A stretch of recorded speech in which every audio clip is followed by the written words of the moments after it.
Was that a conversation you had with your camp, or did you approach them and say, we got to get rid of some stuff? I think they saw, the schedule that I was on and some of the other fighters in our gym. I had 5 fights in 16 months as a champion. And again, it's not just the fights itself, it's the work we have to do to get ready for the fight. So they saw the detriment that was doing to me and some of the other fighters. So it was good to refresh everything. And obviously, I feel like you're a big energy guy. Like you kind of feel energy from people. Have you run into him at all in the hotel? And what energy are you getting from him? Not really him, but I saw his coach and his brother, and they're cool. You said, I don't care about belts, I'm coming for heads. And I think you said you wanted to show off yourself in this octagon. So I guess, how do you view success fighting Dricus? Is it beating him? Is it beating him spectacularly? Is it just putting on like a fight that fans are enjoying? How do you view success against him? Success against him will be all 3.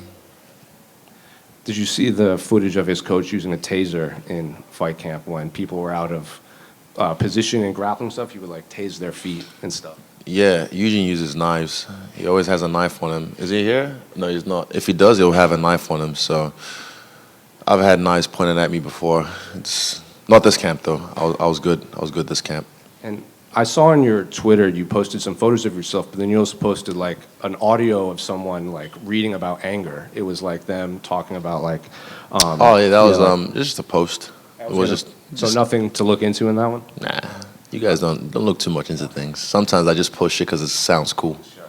Just 2 more from me. They announced Francis is making his return to MMA. So I guess a lot of people view him as like kind of the face of African MMA, just from the UFC to the PFL. So I guess what's the response from his return that maybe you felt in Africa? I'm happy for him. I'm happy for what he's doing. He just went through something that I would never wish on anyone, and we've talked. I've checked up on him, and again, I respect Francis so much. He's an integral part of what we've done in the UFC. Right now I know there's competition between other promotions and the UFC and battles, but again, you can never erase history because the streets, the internet will always remember no matter what. And I think they'll fix this eventually, but it's just a lot of chest puffing. But I think hopefully the UFC are smart people. They'll understand and they'll rectify this eventually. Are you referring to that video clip that came out? Not just that, just everything. Like you can't erase Francis's legacy in the UFC. It's part of what we've done. It's forever in history, in stone. So trying to whitewash it or just not talk about it is silly. And I know he's fighting for, the PFL right now, but it's still history. You can't just turn a blind eye to it. So again, I'm sure they'll fix it eventually. This is how business goes with the UFC, and yeah. The last one for me, unrelated to this fight, but November 1st, they're going to start implementing these new rule changes with the 12 to 6 elbow. Yeah, finally, Jesus Christ! They've also redefined the grounded opponent, so you need more than just your hands. So I can hear you're happy with these changes. Yeah, definitely. I think it's about time.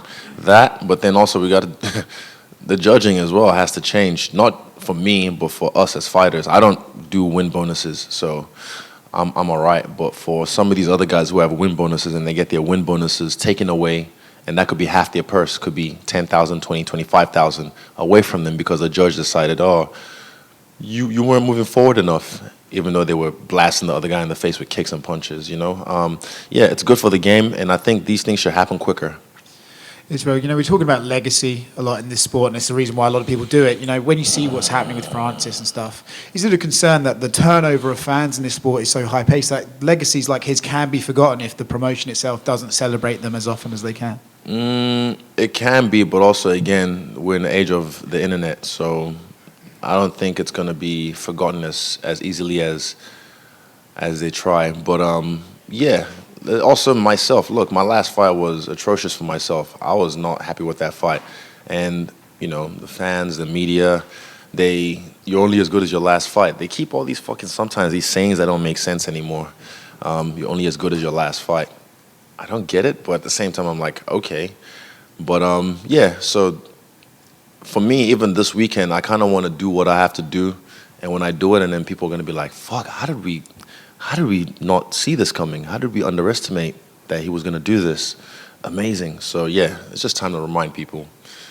Obviously, like you taking the time off and making a lot of changes in your life. Of all those changes, which ones would you say was like the hardest to make and probably required the most honesty from yourself with your own self? Breakfast. No, Breakfast? No.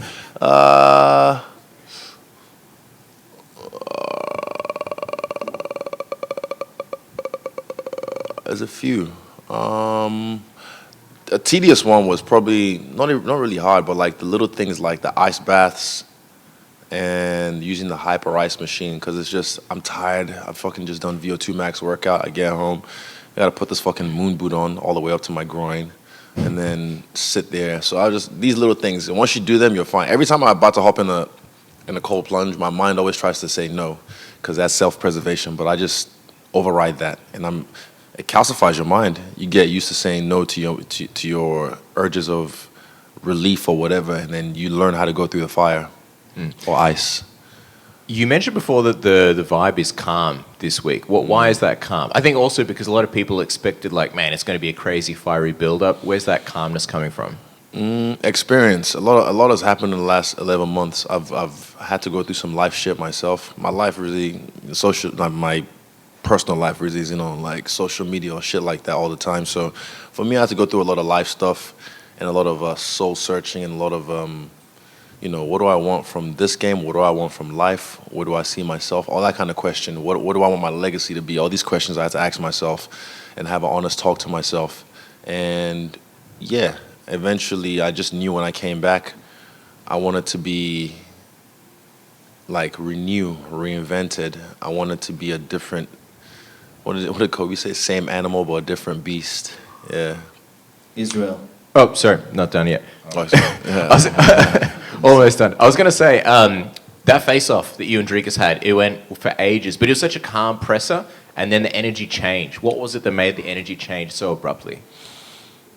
So for me, I just I don't know what to expect, but he tried to pufferfish me, and then he realized pretty quickly I'm not the one you can try and just blow smoke at.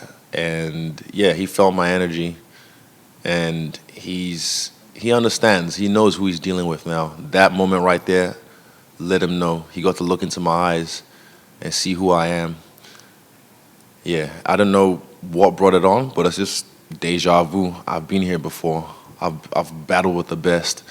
Like, no one can intimidate me. No one can intimidate me, and he definitely won't do that. Something that you've been saying a lot is like you want to show him who he is. Take us into that. What exactly does that mean? Who is he? You'll find out. All right. This guy, he's been waiting. Israel.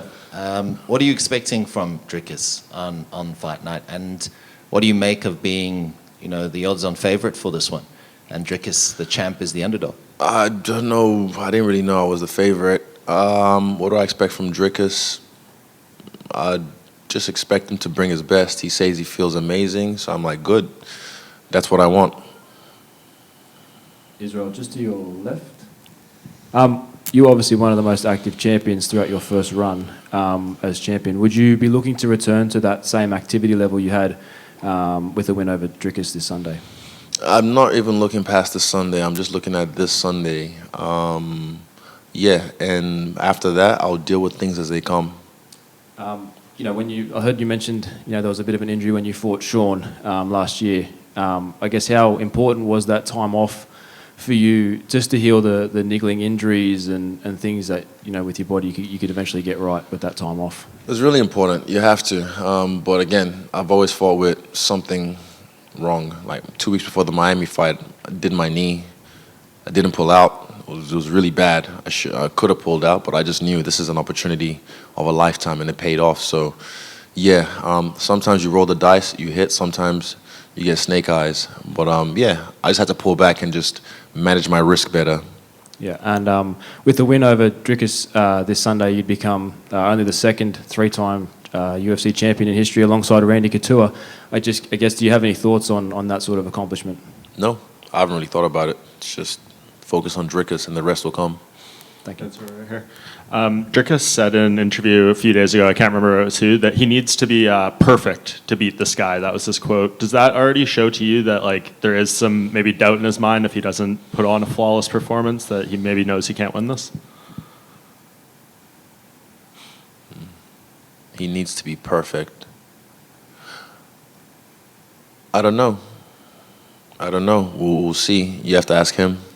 Yeah, I will when he comes in here. I know you said to Oscar yesterday when he kind of broke the news of Dana saying Sean Strickland would get the next title shot, you needed a little time to think about it. I'm just wondering if you formed any thoughts over the past 24 hours. I know you said that you thought the performance was atrocious, so it was exciting to potentially get that back.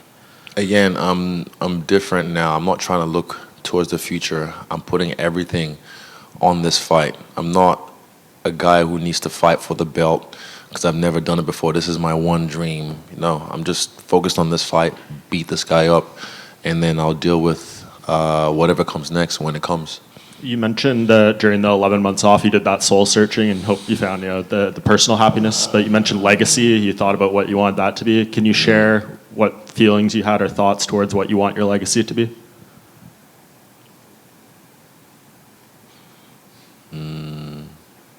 That's for myself. And just last thing, that 11 months is the longest break you've had since you started combat sports in 2010, which is just insane to think about. That's like a normal break for most UFC champions we see. So for you, like, how much have you kind of evolved during that time, and how much do you think the freshness might affect your performance? I think you guys will see the best me you've seen yet. I'm the biggest I've ever been, the most muscular, I guess, I've ever been. I feel faster. I surprise myself sometimes with the speed that I'm hitting with. I'm not really hitting hard, I'm just really sharp. And I feel like a blade in this one. So, yeah, it's been good to refresh myself and reset myself. And now, let's get it. Israel, just over here, man. Just a couple quick ones from me. First off, I know you love the Saw theme, but I guess when you look at this fight, Dricus is a guy that moves forward, and you're a guy that's known to really like set up some really great traps in that octagon. Are you kind of seeing these kind of parallels between the theme, the movie, and kind of this fight more than ever going into this one? I didn't really think about Saw too much. The Saw theme is just a fucking track that will get my skin fucking goosebumps every single time. But definitely there's already traps that's been set. There's been many traps that have been set way before this fight was even announced. I'm sure they're working hard as well to try and set traps. But yeah, this is the game we play. I like these games, even coach versus coach. I'm sure they like it as well. Let's see who has the better game plan. Let's see who has the better strategy. So yeah, there's traps that have been set, and there's traps that will be set. But then sometimes we just have to fucking fight. And then we're going to fight this weekend. Yeah, man, I can't wait. Undertaker was on Logan Paul's podcast and mentioned that he really liked that tribute that you did to him in that walkout. Mm-hmm. Just quickly, if you had to sort of compare a couple of guys on the team to a couple of other wrestlers, we're looking Dan Hooker, probably Stone Cold Steve Austin, and who else would you sort of compare thinking on the Kakai, Huge? Who would Huge be? Fuck, as the Iron Sheik. Yeah. Awesome, and that's me. Sorry, so just one more. We saw the photos of your custom shorts. They might be the dopest ones yet.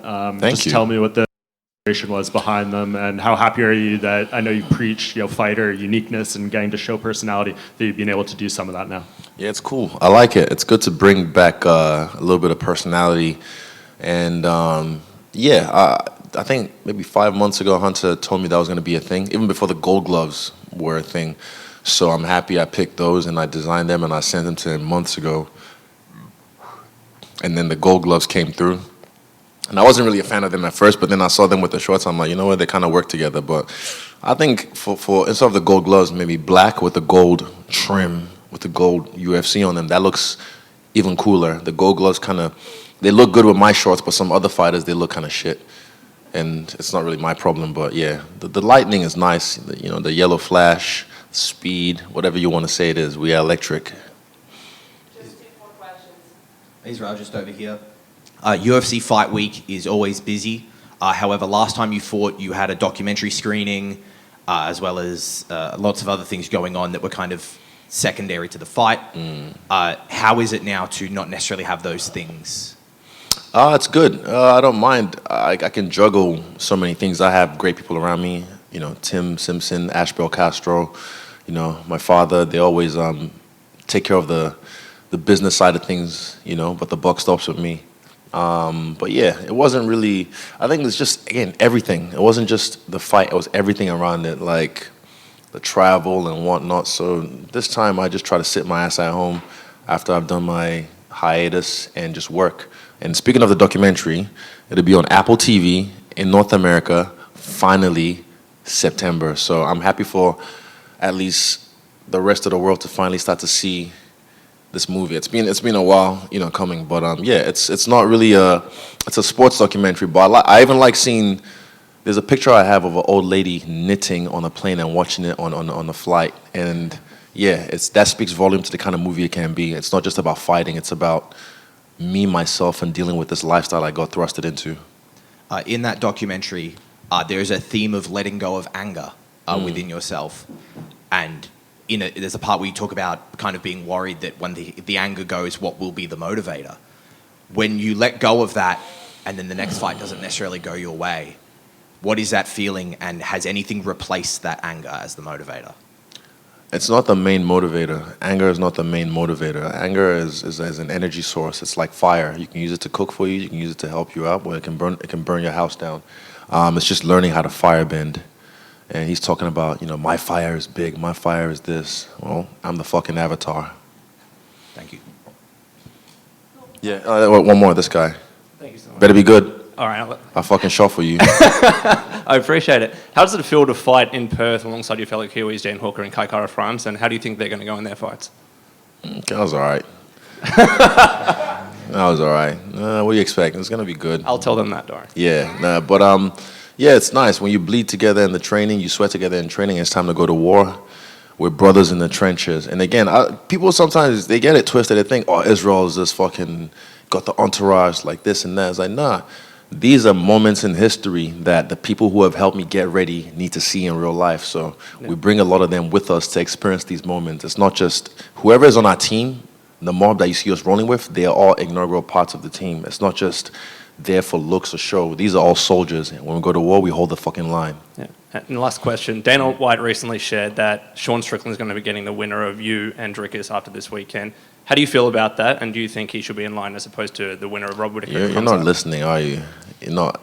We've already answered that. We talked about that earlier on.